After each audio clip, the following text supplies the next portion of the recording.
Welcome back. Lesson 2, English, how we got here. Our first module looked at the basics of morphology and hopefully gave you a bit of content knowledge to help you understand how our English words are built.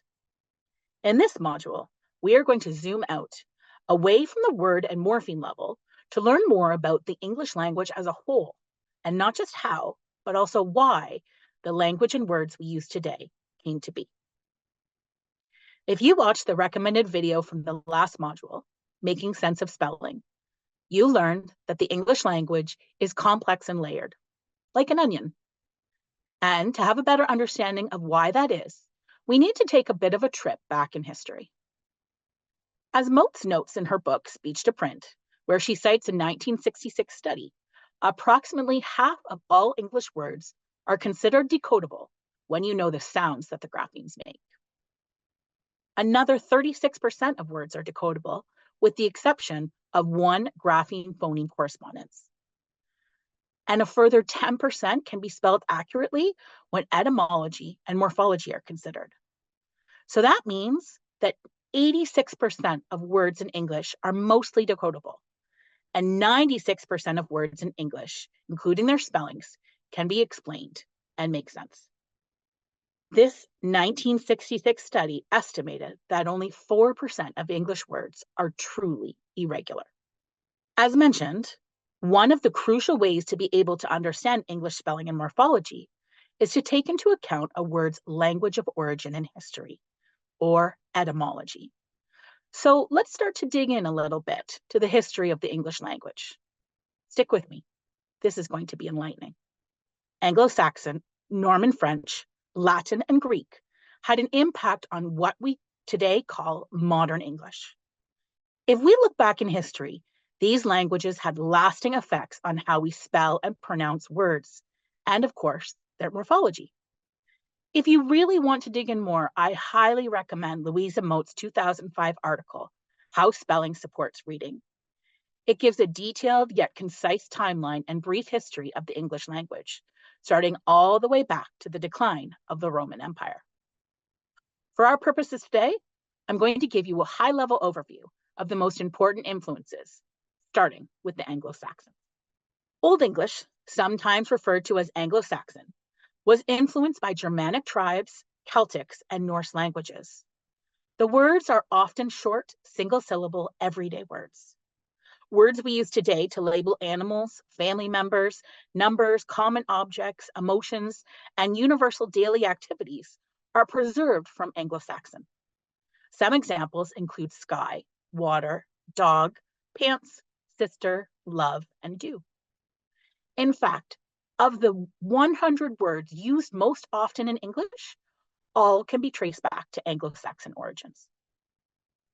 When William the Conqueror from Normandy invaded Britain in 1066, he brought with him huge changes to the English language. As a consequence of his rule, the Norman French language was imposed on the British for almost 400 years. Norman French and Anglo-Saxon English were gradually amalgamated, merging in the late 15th century into what is now known as Middle English.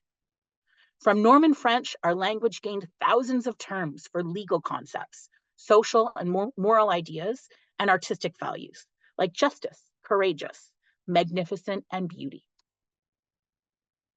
Latin-based words, often called Romance-based words, began to infiltrate the language system more prevalently at this point in history. Language became a way to distinguish between the classes during this time period.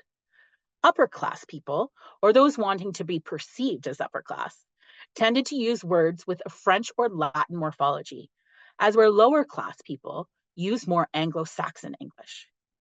That is why we have a lot of synonyms in English. For example, the word house has its roots in Old English, as where its synonym residence has roots in French and Latin. So a common lower class person lived in a house, but a wealthier, higher class person lived in a residence.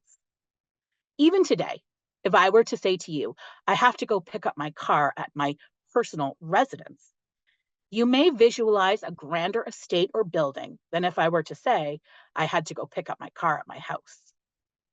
In the late 1500s, After printed materials became more common, scholars trained in the classics brought even more Latin-based words such as malevolent, fortitude, maternal, stadium, and calculus into English.